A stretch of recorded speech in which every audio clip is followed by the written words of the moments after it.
सबसे पहले स्वागत है आप सभी को आपके अपने इस प्यारे यूट्यूब चैनल पे। आज की इस वीडियो में बताने वाला हूँ बिहार बोर्ड कक्षा 10वीं के नॉन हिंदी का मॉडल प्रैक्टिस सेट 2। जी हाँ दोस्तों, पूरे चैप्टर को पढ़ाने के बाद मैं प्रैक्टिस सेट स्टार्ट किया हूँ और इससे पहले एक प्रैक्टिस सेट मैं अपलोड कर दिया हूँ। अगर आप पूरा चैप्टर का ऑब्जेक्टिव और सब्जेक्टिव नहीं देखे हैं तो लिंक डिस्क्रिप्शन बॉक्स में है या आप चैनल के प्लेलिस्ट में भी जा करके देख सकते हैं। देखिए दोस्तों, आज जो बताने वाला हूँ वो नॉन हिंदी का 50 इंपॉर्टेंट ऑब्जेक्टिव क्वेश्चन होंगे जो प्रैक्टिस सेट 2 होंगे। ठीक है, इसमें जितने भी क्वेश्चन बताऊंगा उनको मैं डिटेल में चर्चा करके बताऊंगा। ऐसा नहीं कि आप लोगों का क्वेश्चन आंसर दूंगा, ऐसा कुछ भी नहीं है। आपको जो भी क्वेश्चन आंसर दूंगा वो डिटेल में दूंगा। ठीक है दोस्तों, तो यदि आप इस चैनल पे नए हैं तो चैनल को जरूर सब्सक्राइब कर लीजिए, साइड पे बेल आइकन है उसे भी दबा दीजिए और अपने दोस्तों तक जरूर शेयर कीजिएगा। ठीक है, तो चलिए आज का जो पहला क्वेश्चन है कि चमन का अर्थ है। देखिए दोस्तों, ये जो है बच्चे की दुआ जो प्रार्थना गीत है मोहम्मद इकबाल जी के द्वारा, इसमें है जिस तरह फूल से होती है चमन की जीनत, तो इस चमन का अर्थ होता है फुलवारी। क्या होता है? फुलवारी। तो चमन का अर्थ फुलवारी, तो ऑप्शन डी इसका सही आंसर होगा। ठीक है, उसके बाद दूसरा क्वेश्चन है हामिद ने चिमटा खरीदा। तो ये आप लोगों को पता ही है कि हामिद ने चिमटा खरीदा। तो सम्मी ने क्या खरीदा? ठीक है, तो सम्मी ने क्या खरीदा? तो सम्मी ने खंजरी खरीदा। क्या खरीदा? हामिद ने चिमटा खरीदा तो सम्मी ने खंजरी खरीदा। ये आप लोग याद रखेंगे। नूरे की बात करें तो नूरे ने वकील खरीदी। उसके बाद महमूद की बात करें तो महमूद सिपाही, और मोहसिन की बात करें तो मोहसिन भिश्ती। इतना याद रहेगा आपको? जी हाँ, याद जरूर रहेगा। उसके बाद देखिए तीसरा क्वेश्चन है कवि के अनुसार बाधाएं अस्तित्व को खाली स्थान दिया है, इसमें का काम करती है। देखिए दोस्तों, कवि के अनुसार जो बाधा होता है वो अस्तित्व को निखारने की काम करती है। क्या करता है? अस्तित्व को निखारने की काम करती है। ठीक है, तो ये देखकर बाधा विविध बहुविघ्न घबराते नहीं, रह भरोसे भाग के दुख भोग पछताते नहीं। ये करमवीर से लिया गया है जिसका लेखक अयोध्या सिंह उपाध्याय है। ठीक है, तो दूसरा इसका तीसरा का बी आंसर सही है। ठीक है, उसके बाद जो है चौथा नंबर क्वेश्चन है कबीर को साहेब मानने वाला पात्र है। तो देखिए इसका आंसर जो होगा, कबीर को साहेब मानने वाला पात्र जो है वो बाल गोविंद भगत है। और बाल गोविंद भगत एक प्रकार के रेखा चित्र है जिनका लेखक राम वृक्ष वेनीपुरी है। राम वृक्ष वेनीपुरी को कलम के जादूगर से भी जाना जाता है या कलम के सिपाही से भी जाना जाता है। ठीक है दोस्तों, उसके बाद देखिए यहाँ पे पाँचवा क्वेश्चन है साध्य की महत्ता तभी है जब उसका साधन भी महान हो। उक्ति है।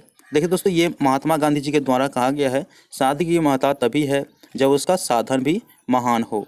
तो ये ईर्ष्या तू न गई मेरे मन से इस पाठ में कहा है, तो इसका सही आंसर हो जाएगा ऑप्शन बी। उसके बाद छठा नंबर क्वेश्चन आप देख सकते हैं सोहे करे भवनु हंसे कवि किसके संबंध में कहता है। तो सोहे करे भवनु हंसे मतलब होता है गोपियाँ हंसते हैं। तो इसका सही आंसर जो है ना वो ऑप्शन सी होगा, गोपियाँ। ठीक, उसके बाद सातवां नंबर क्वेश्चन है सिरचन को घी की दाढ़ी मतलब खखोरन जिसे बोलते हैं ये साथ क्या पसंद है। देखिए दोस्तों, सिरचन को घी के दाढ़ी के साथ जो है चूड़ा पसंद है। क्या?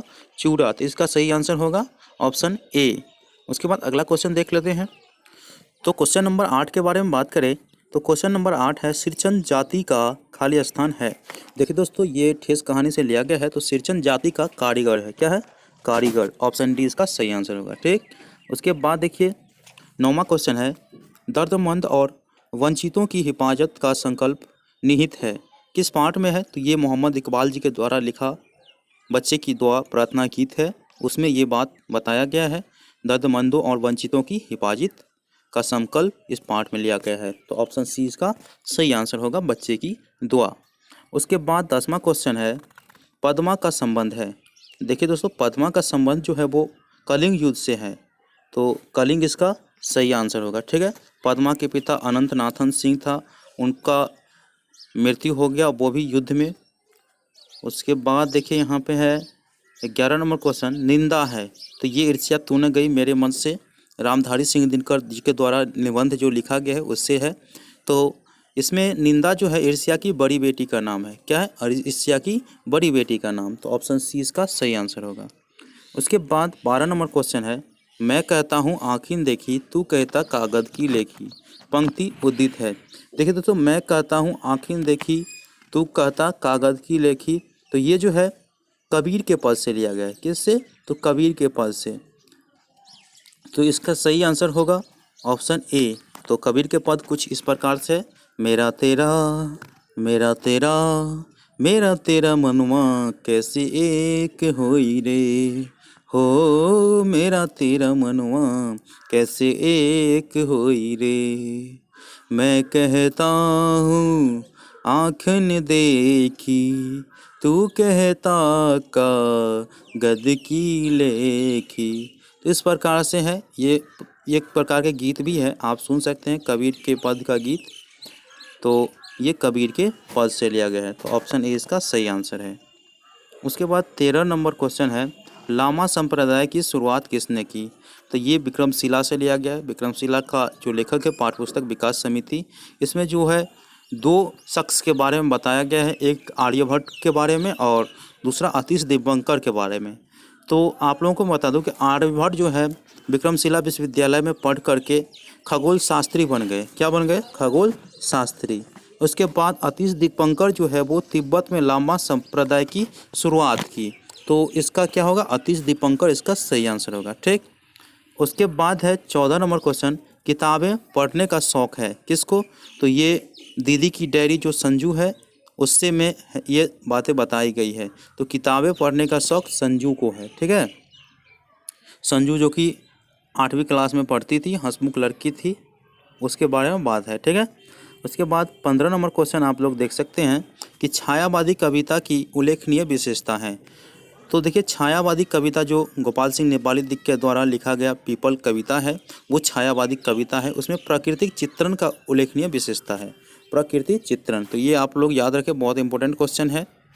16 नंबर क्वेश्चन देखिए, दीनबंधु किसके नाम के साथ जुड़ गया है।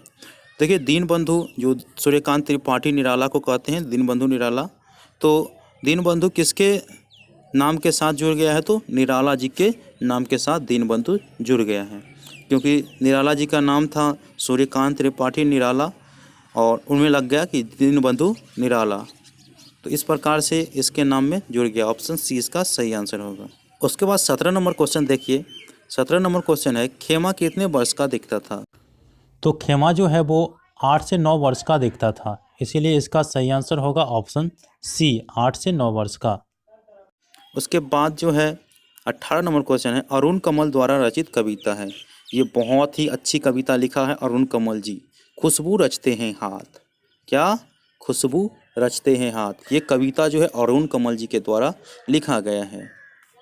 उसके बाद देखिए 19 नंबर क्वेश्चन है, किसके माता पिता उसकी पढ़ाई के लिए राजी नहीं थे। तो ये हौसले की उड़ान से लिया गया है।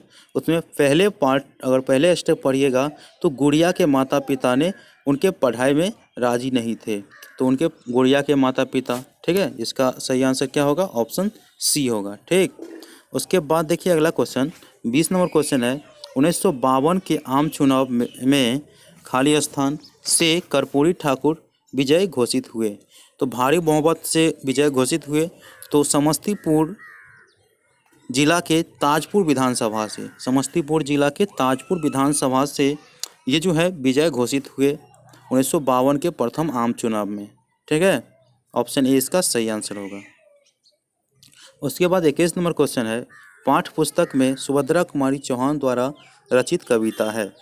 तो मैं आप लोगों को बता दूं कि पाठ्य पुस्तक में सुभद्रा कुमारी चौहान द्वारा रचित कविता जो है वो झांसी की रानी है। क्या है? झांसी की रानी। ये ऑप्शन डी इसका सही आंसर है। 22 नंबर क्वेश्चन देखिए, चिकित्सा के चक्कर हास्य व्यंग के लेखक कौन है। तो ये चिकित्सा के चक्कर हास्य व्यंग के लेखक बेढब बनारसी जी खुद हैं। तो ऑप्शन सी इसका सही आंसर है। और बेढब बनारसी जी 35 साल के हो गए थे, लेकिन वो बीमार नहीं हो रहे थे। और एक दिन जो हुआ वो बीमार हो गए। प्रसाद जी के घर से जो लड्डू रसगुल्ला आया था, 6 बड़े बड़े रसगुल्ला, वो खा करके वो बीमार हो गए थे। तो इसका दर्द कम नहीं हो रहा था। कुछ इस प्रकार से मैंने पाठ में बताया हूँ, आप लोग ज़रूर देख लीजिएगा पाठ वाले वीडियो, लिंक डिस्क्रिप्शन बॉक्स में है।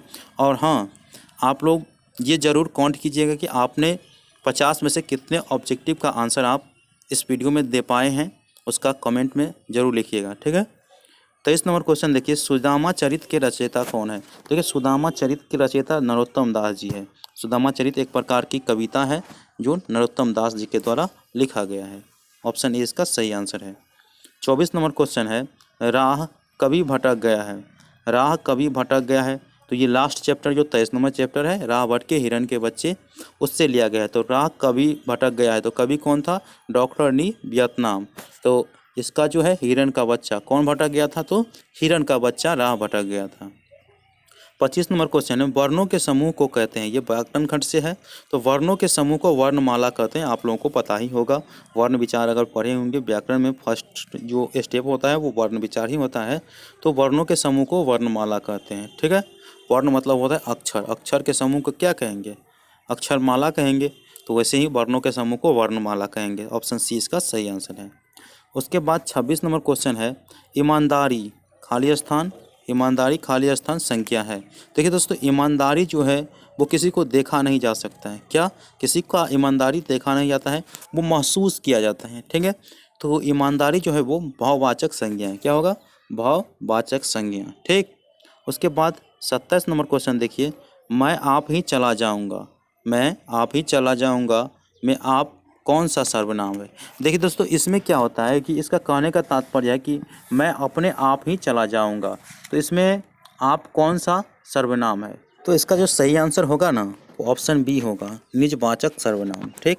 उसके बाद 28 नंबर क्वेश्चन है, गाय हरी हरी घास चर रही है, वाक्य में हरी हरी कौन सा विशेषण है?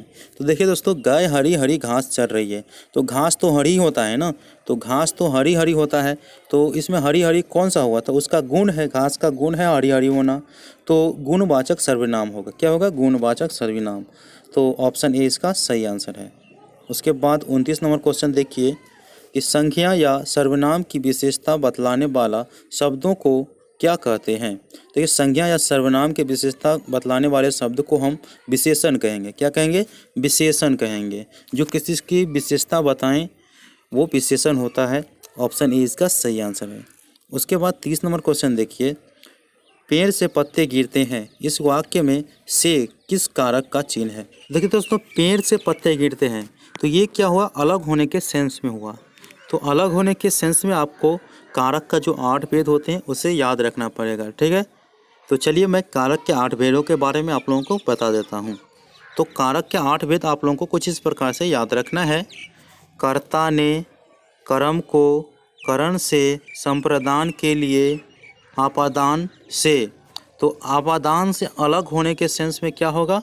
तो आपादान कारक होगा, ठीक है। उसके बाद संबंध का, के, की, रा, रे, री।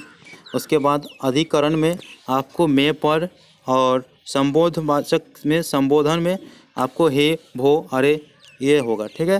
तो 8 भेद कुछ इस प्रकार से आप लोग याद रखें। तो अलग होने के सेंस में कौन सा कारक होगा? तो आपादान कारक होगा। देख सकते हैं कि पेड़ से पत्ते गिरते हैं, तो इसमें क्या होगा? पेड़ से अलग हो रहा है पत्ता, तो क्या होगा? आपादान कारक होगा। तो इसका सही आंसर क्या हो जाएगा? तो इसका सही आंसर आपको ऑप्शन सी हो जाएगा।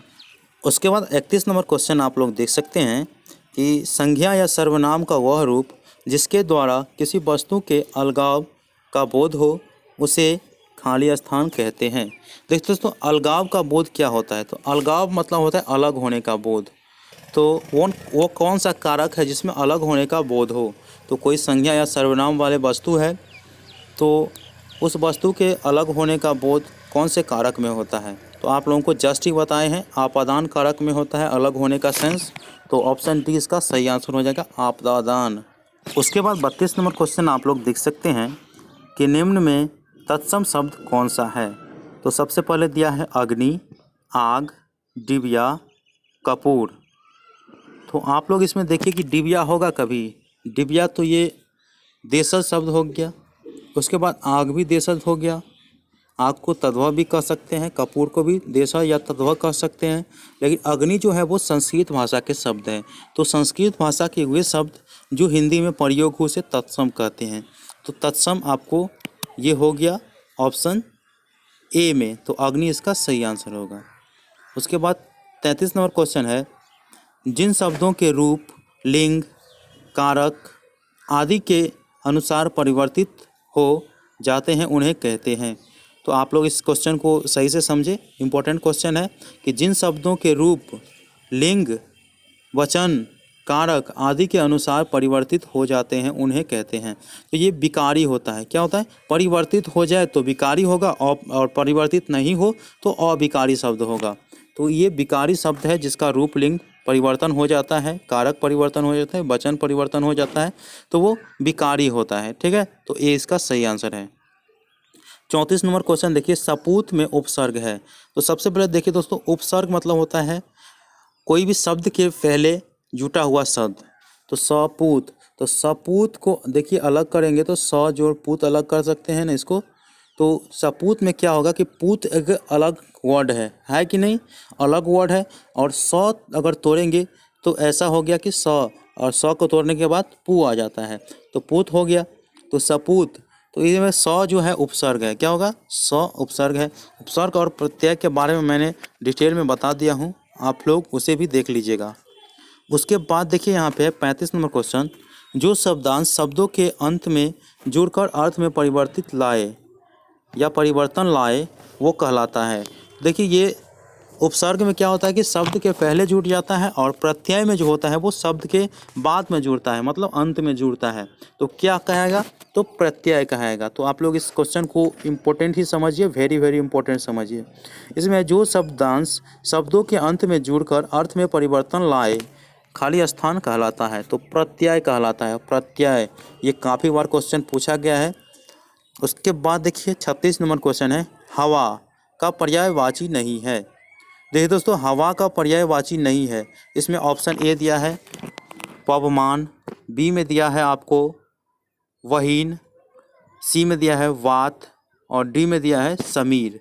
तो इसका जो सही आंसर होगा वो 36 का बी होगा। क्या होगा, बी, जो कि इसका पर्यायवाची नहीं है। वहीन जो है वो पर्यायवाची नहीं है।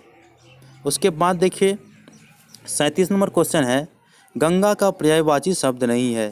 तो सबसे पहले देखिए, गंगा भागीरथ लाया है। इसके बाद जो है बी में है मंदाकिनी, सी में है सूरसरी, और डी में है सरिता।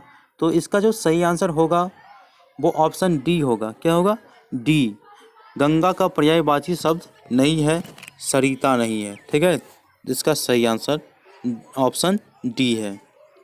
उसके बाद 38 नंबर क्वेश्चन देखिए, कृतज्ञ, कृतज्ञ निम्न में से किसका विलोम है। तो सबसे पहले यहाँ पे ऑप्शन दिया है कृतनी, उसके बाद आभार, सी में सत्कार, और डी में इनमें से कोई नहीं। तो 38 का जो सही आंसर होगा वो ऑप्शन ए होगा। जो कृतज्ञ जो है इसका विलोम हो गया कृतहनी, कृतहनी, ऑप्शन ए इसका सही आंसर है। ठीक, उसके बाद देखिए 39 नंबर क्वेश्चन, मन में ठान लेना मुहावरे का अर्थ है। देखिए दोस्तों, सबसे पहले मन में ठान लेना कि ये काम हमको करना है, तो पक्का विचार होता है इसका। क्या ठान लेने का मतलब क्या होता है, पक्का विचार होता है कि इसको हम करेंगे ही करेंगे। तो आप लोगों को ऑप्शन सी में जो है वो सही आंसर होगा। ठीक है, ये खोजने में तो दिक्कत नहीं होगा। उसके बाद 40 नंबर क्वेश्चन है, काला अक्षर भैंस बराबर, क्या, काला अक्षर भैंस बराबर लोककथि का सही अर्थ है। देखिए दोस्तों, काला अक्षर भैंस बराबर जो है लोककथि का सही अर्थ जो होता है ना, वो निरक्षर लोग होता है। क्या होता है, मतलब पूरी तरह से वो पढ़ा लिखा लोग नहीं रहता है, उसको कहा जाता है कि काला अक्षर भैंस बराबर। काला अक्षर उसको दिखा दिया जाए तो उसको कुछ समझ में नहीं आएगा। ठीक है, जो स्टूडेंट या लोग जो पढ़े लिखे नहीं होते हैं उनको काला अक्षर दिखाएंगे तो वो भैंस के बराबर समझेगा, भैंस काली होती है। तो इसीलिए यहाँ पे क्या होगा, पूर्णतः निरक्षर। तो पूर्णतः निरक्षर ऑप्शन सी में है, वो सही आंसर होगा। ठीक है, उसके बाद देखिए यहाँ पे है 41 नंबर क्वेश्चन, नायक का संधि विच्छेद है। तो ये संधि विच्छेद पाठ से लिया गया, व्याकरण खंड से। तो नायक का संधि विच्छेद क्या होगा। देखिए दोस्तों, नायक को नई जोड़ अक कह सकते हैं, नई जोड़ अक, ऑप्शन डी इसका सही आंसर होगा। ठीक है, उसके बाद 42 नंबर क्वेश्चन है, तथैव, तथैव का संधि विच्छेद क्या है। ये इंपॉर्टेंट है तथैव वाले। तो 42 का जो सही आंसर होगा वो ऑप्शन बी होगा, तथा जोड़ एव, तथा जोड़ एव, तथैव। उसके बाद देखिए यहाँ पे 43 नंबर क्वेश्चन है, दो या दो से अधिक पदों के मेल से बने पद को खाली स्थान कहते हैं। सबसे पहले देखिए, दो या दो से अधिक पदों के मेल से बने पद को क्या कहेंगे। सबसे पहले ऑप्शन में दिया है संधि, बी में दिया है समास, सी में दिया है उपसर्ग, और डी में दिया है प्रत्यय। तो प्रत्यय नहीं होगा, उपसर्ग नहीं होगा। उसके बाद यहाँ पे समास और संधि में आपको 50-50 चांस मिलेगा। क्या मिलेगा, 50-50 चांस मिलेगा। तो सबसे पहले देखिए दोस्तों, संधि के बारे में अगर बात करें तो संधि नहीं होगा। क्यों नहीं होगा? तो संधि जो होता है वो वर्णों के मेल से बनता है। किस के मेल से? तो वर्णों के मेल से बनता है। दो या दो से अधिक वर्णों के मेल से जो बनता है वो संधि होता है। लेकिन यहाँ पे समास जो है वो पदों के मेल से बनता है। जैसे सीताराम, तो सीता एक पद हुआ, उसके बाद दूसरा राम हो गया। तो इस प्रकार से दो या दो से अधिक पदों के मेल से जो बनेगा वो समास होता है। क्या होता है? समास। समास के 6 भेद होते हैं। उसके बाद 44 नंबर क्वेश्चन है, देव कन्या कौन सा समास है? तो सबसे पहले देखिए दोस्तों, देव कन्या मतलब देव के कन्या, तो ये जो है एक प्रकार के तत्पुरुष समास है, तत्पुरुष समास। उसके बाद 45 नंबर क्वेश्चन है, जिसके समान दूसरा न हो के लिए एक शब्द है। तो सबसे पहले देखिए, कोई भी आदमी होता है उसके समान दूसरा कोई नहीं हो, उसको क्या कहेंगे? तो इसमें है अलौकिक, बी में है अप्रीतम, उसके बाद सी में है अद्वितीय और डी में है यशस्वी। तो सबसे पहले देखिए, आपको ऐसे ही समान नहीं होगा तो क्या?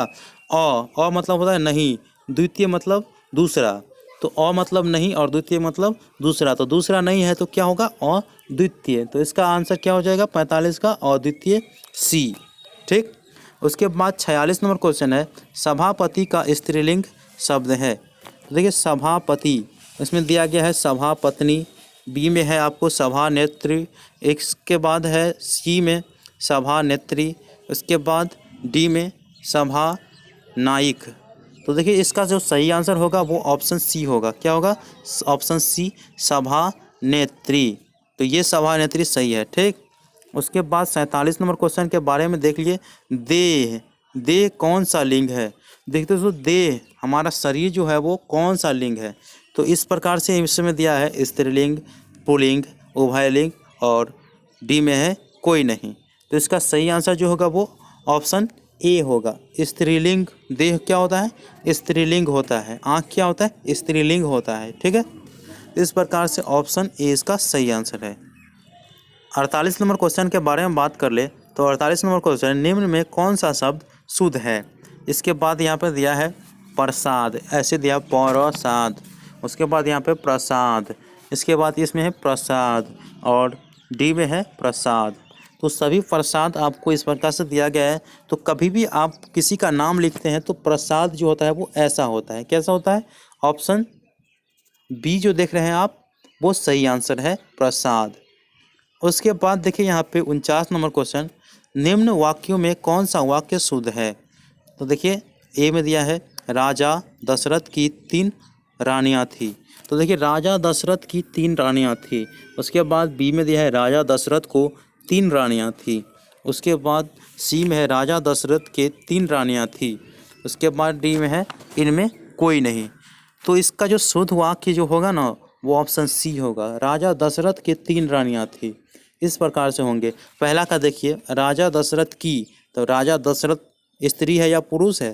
तो पुरुष है, तो इसीलिए इसका की तो होगा नहीं, राजा दशरथ किए ऐसा होता, लेकिन है नहीं। उसके बाद बी में देखिए, राजा दशरथ को 3 रानियाँ थी। तो ऐसा भी ये लाइन स्पष्ट नहीं हो रहा है, अच्छा नहीं लग रहा है। तो क्या होगा? राजा दशरथ के 3 रानियाँ थी। ये ऑप्शन सी जो है वो सही आंसर है। उसके बाद लास्ट क्वेश्चन है, उसका आंसर आप लोगों को देना है कमेंट बॉक्स में कि भूतकाल के कितने भेद होते हैं। तो काल के कितने भेद होते हैं ये मैंने पिछले वीडियो में बताया हूँ कि काल के 3 भेद होते हैं, भूतकाल, भविष्यकाल, वर्तमान काल, 3 भेद होते हैं। तो आप लोग भूतकाल के भेद कमेंट बॉक्स में ज़रूर लिखिए ताकि हमें पता चले कि आप लोगों ने पूरा वीडियो देखे हैं।